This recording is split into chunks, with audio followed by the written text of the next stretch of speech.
Hello everyone, it's me, Patricia. Welcome back to my podcast. On today's episode, I hosted Manu from Greece, another ex-ESC volunteer who will today share his story on volunteering.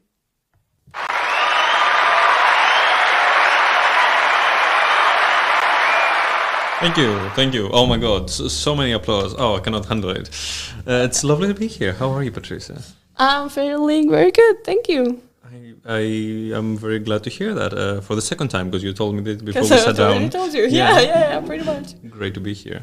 Yeah, good. Did you have a productive day, or this was like the only thing on your list today? It was, but against all odds, I decided to make it even more productive. So I did some work in the morning and it went great. Okay. We were gonna start with the questions that I prepared for the previous interview as well. So my first question is going to be, when and how did you hear about ESC, and what or who made you join one or one of the projects that you're on?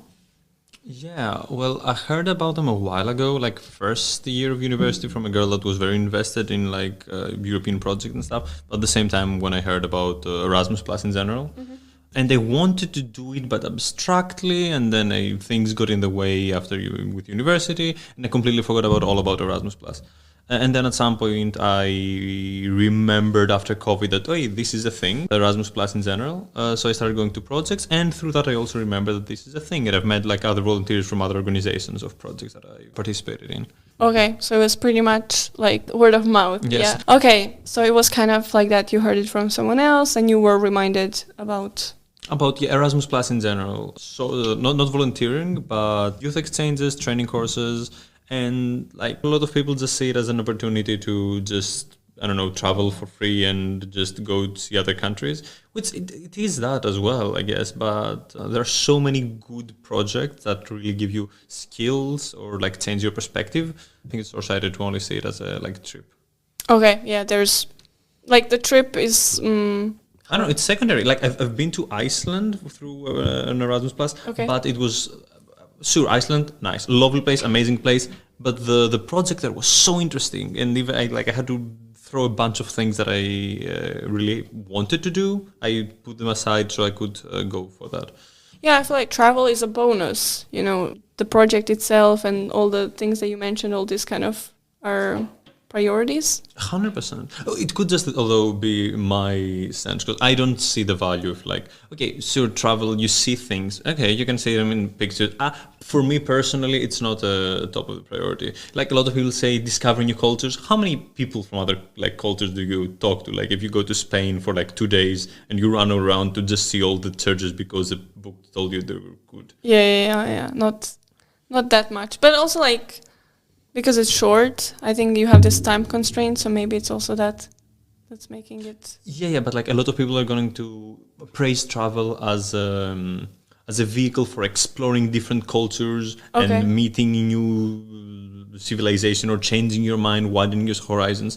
And I don't think most people, the way they travel, do like that fully.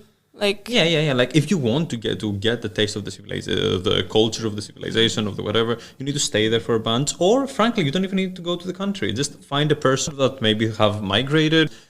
I've learned a lot more about countries from other participants of projects that I've been to, we've stayed in touch, or just that we would talk to when I was there, than I did about the countries themselves that I was visiting. when you actually went there and. Yeah.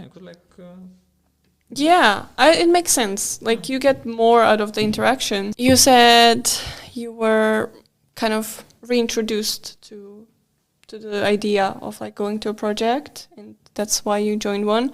But when you chose this project that you're currently on, what did you look for? Is there something specific that was like, okay, yeah, because of this I want to join, or because of that I don't want to join? Yeah, that's interesting, because it's very much the opposite of what you did. I went to a project run by the organization that I'm currently volunteering for, and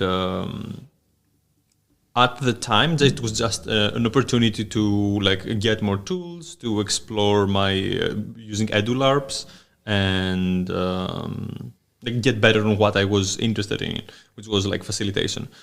But then there was a next run of the same project, and I applied for that like an advanced version. And during that, they the people that run that organization were like, "Hey, so this other person that has been to both of those, both of our projects, is going to be a volunteer for us starting next year, starting February."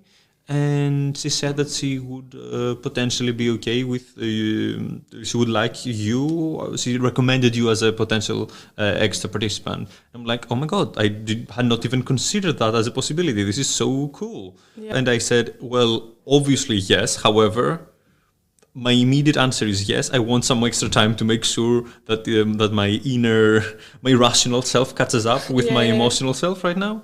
That you know what you're signing up for. Exactly, that you're like, okay, let me put it down. Yeah. Also, I am studying in parallel, so to see that it is possible to do that. Is that possible? Is it? It's been going. Okay. But it could have been going better. It's possible to do both. Work and study, essentially. Depending on the type of volunteering and the study. Oh my God. But 100%. Also, some projects give you a lot of free time that you can spend for studying, or also other side projects that you might be interested in. So it's definitely possible. But to answer your question, I was asked, hey, do you want to come and as a volunteer for us? And I was like, yes, 100%. And that's how I'm here. So I didn't do a lot of research or looking up for stuff. Okay. I knew this is a great organization, and since I got this opportunity, I would like to work for them or volunteer for them. Yeah, to take it. Yes. Okay. No, that's also a nice way, because you kind of met the organization prior to actually going there, so you kind of build this trust.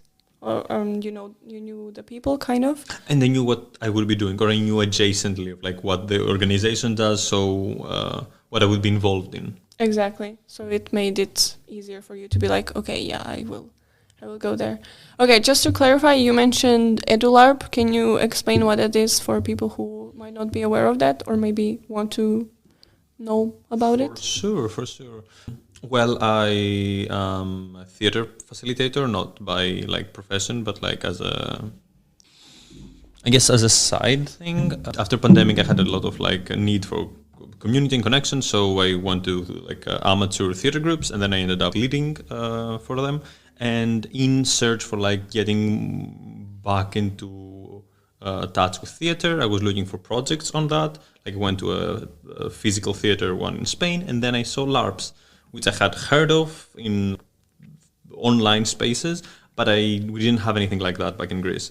So I was just the idea of LARPS in general had really intrigued me, as I also am a big nerd. I like my RPGs, and I have run tabletop RPGs, but nothing in the realm of LARP. Okay. EduLARP specifically is just continuing. Oh, and also to clarify for those that don't know what LARP is, it's just basically improvisation in a certain setting with certain characters. It can be it's a very broad term, because it is very broad. What point does improv on stage, long form improv on stage stop and LARP begin? At what point does, I don't know, a girl playing with her teddy bears, having a tea party, all of those are similar to it. Okay. Yeah. So sometimes it's difficult to draw the line and be like, okay, this is specifically that, and this is exactly. It's just you get a character, or you create one. You're given a setting, you maybe some parameters, maybe some mechanics, some rules, and then you just improvise, which I find very fun as a theater-loving person. Yeah. EduLARP specifically is using this tool, using this logic to instill educational elements, or putting you in a scenario where you don't just learn things secondhand, but you actively live them or actively experience them. You keep mentioning, oh, this organization I work for, oh, this organization that, oh, they're the best, oh, they're this, they're that. So tell us, finally, what do you do? What is your organization about? Yeah, actually, Nausicaa, in a roundabout way, is inspired by the myth of Nausicaa, which then inspired not inspired, but in the movie of Hayao Miyazaki, got the name from from there, and then the heads of Nausicaa took the movie, so they named the organization like that. Organization. Yeah, Alright. it's a very roundabout way, but yeah. But they got there. They got there, yes. Greek is everywhere. That's my point. No, That's why no, you're please, no, I'm not. I'm joking. Just jokes. Yes. Okay, so but yeah, what does Nausicaa do? Nausicaa does a lot of things. It does.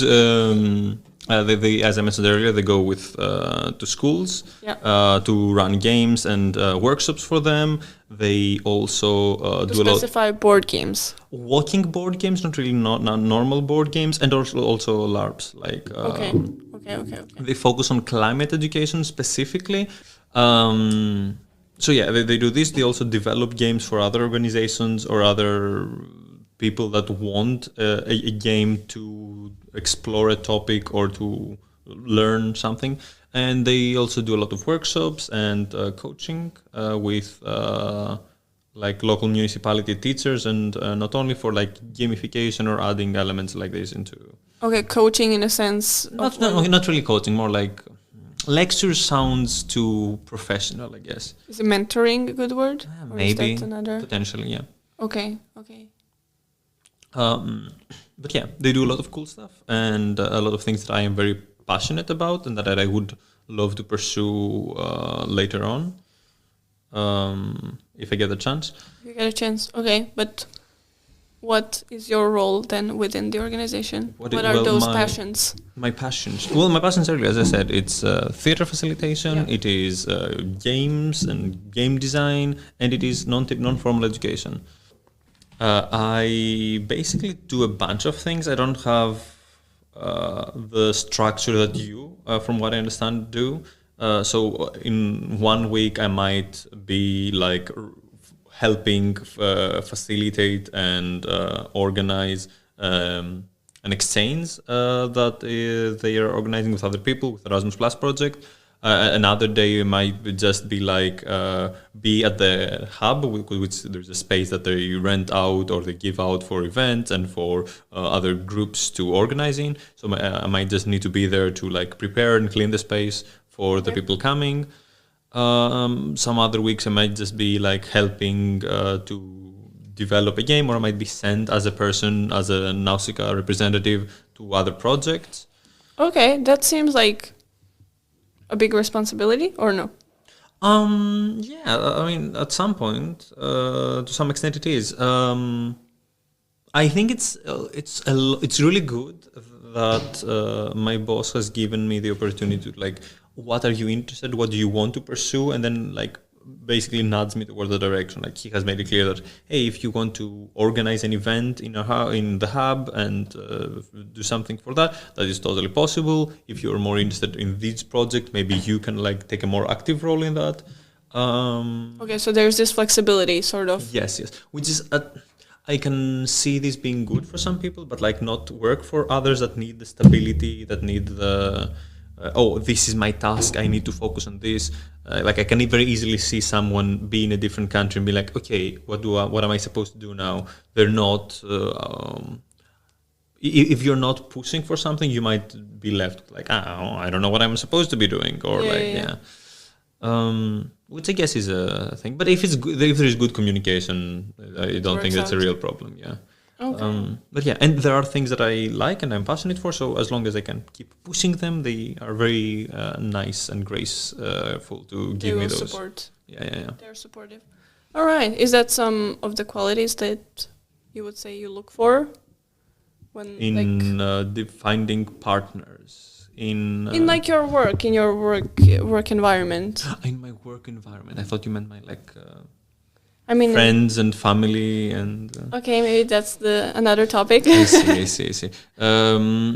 I guess in this instance, like in this, if we're talking about going to another country to volunteer, I think it is very good that you are given the opportunity to pursue the things that you're interested in, the passions that you have, the skills you want to develop.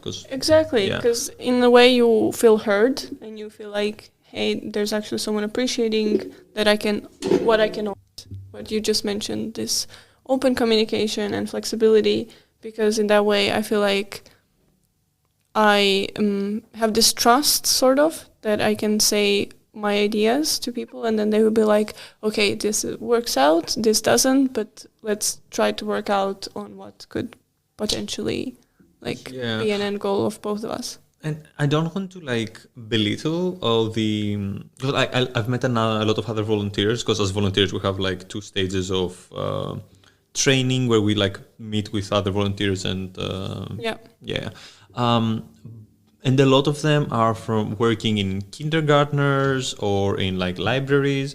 And I don't want to say that because they have a structure, they're basically working in those places.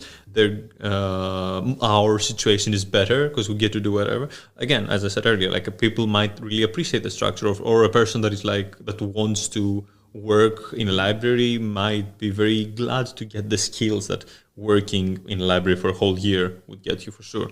No, that makes perfect sense, because you apply for a project that you are interested in, so it will also come naturally that you want to explore these skills and improve in them. So it will just make sense once you're applying for a project that you will look for a structure or you won't look for a structure. It just really depends on what you're looking for, what kind of person you are, and that kind of makes up the whole project. And it's really good that there are these different options, and it's not you just go and work in community spaces, but it's not just that, it's many others, which is really cool. Okay, I think we are kind of going down this path now where we're mentioning what's good and what we appreciate. So I think my next and final question would be, is there an advice that you would like to give out to someone who's thinking of applying to an ESC project, or maybe specifically for a project similar to your project? Follow your heart. Follow your heart? No. Don't be racist. Yeah, this is my this is my takeaway. People, be open-minded and no. Frankly, what I would say if you're looking, be close. I was joking. Be close-minded and racist all at all. What I would say is see what you want to develop, what skills you want to work on. Okay. What place would give you those skills, and go that direction. If not, I also think it's a marvelous opportunity for people that don't know what they want to do. They're straight out of school. They don't want to go to uni yet, because what do they even want to know? It's a good buffer time where you are still working, you're still developing yourself, which you are going to be doing in a different country, learning new things, meeting new people of all different sorts of and walks of life. So you can go back knowing yourself better. And also, if you are a person that is I have this project that I want to work on, I'm writing a book or I'm doing whatever else, and I want a place where I can work, I can do other things for a year, but that will also give me enough time to also work on my own things. I think this is also a really good opportunity for that. Basically, so again, so many different options depending on what you want. I do think everyone, or almost everyone, would benefit a lot from it, even if you don't want to go for a full volunteering, because it's a lot of time, etc. At least an Erasmus Plus short project, internship project, it's really good. Basically to get you, I cannot even describe it. It's you get it in Greek. Yes. Πρακτικά αυτό που γίνεται είναι ότι καταλαβαίνεις ότι ζεις σε μία... No. But Period. Yeah. You meet different people of because you're thrust in a situation. You're thrust in a situation that you haven't been to since you left school, where you're just, these are the people that just happen to be in my class. I guess I have to work with them and get to know them, and it's really good because they also come from different countries, and it gives a lot of worth of we're all in this same bubble continent, kind of. Europe. Yeah. We're all working. Yeah. Also, I am in a bubble. Look how truly differently other people see the world. But again, I'm getting sidetracked with the initial question, which is what you should be looking for. Basically, if you have a project that you want to work on while also doing other things, it's really good. If you want to, if you don't know what to want and you want to like get some time to figure yourself out, that's really good. Or if you just want to develop certain skills. The commonality in all those three things is that you have time to work on things or to work on yourself, which I think should be the priority. See, this is a year of your life or 6 months or how many long you are, but this is time that you're removing yourself from any situation that you were before and make the best of it when you if you are like, don't come here and be like, yes, I'll just continue doing what I was doing before. I think it's kind of a waste. Try to see what you can get from this experience that you wouldn't be able to back home or in any other situation, because it's beautiful and I love it and it's great. It's great. You should carpe diem the experience. Yeah, carpe those diems. Yes, carpe those diems all the way. Yeah, a lot of advices we're giving here. So I hope it's going to be useful to whoever is thinking of applying for a project, but they weren't sure yet. I hope you're convinced enough now to join. And don't use AI. Don't use AI in your applications. They'll get you. They'll know. Just be honest and say, hey, I want to do this because I just want to try it out, and it will work out. Yeah. We are now coming to an end of our podcast. Oh my God. Yeah, I know. It's already been an hour. Crazy. It's already been half of the hour, but we covered all of the questions, and I want to say thank you, Manu, for coming all the way here to speak into mic and to be here and share your experience. I really hope it's gonna be. I really think it's a valuable information, everything that you share, because it's completely something different from what I do, and we have different experiences, so I think it's important to share them so that other people are aware and that they know that, hey, I'm interested in this, let me hear and learn more about that. ASMR time. So, hello people. Thank you so much for joining in. Thank you so much, Patricia, for giving me the opportunity to come here and talk, because, I actually love talking and I will talk any opportunity I get. Be well, love each other, and goodbye.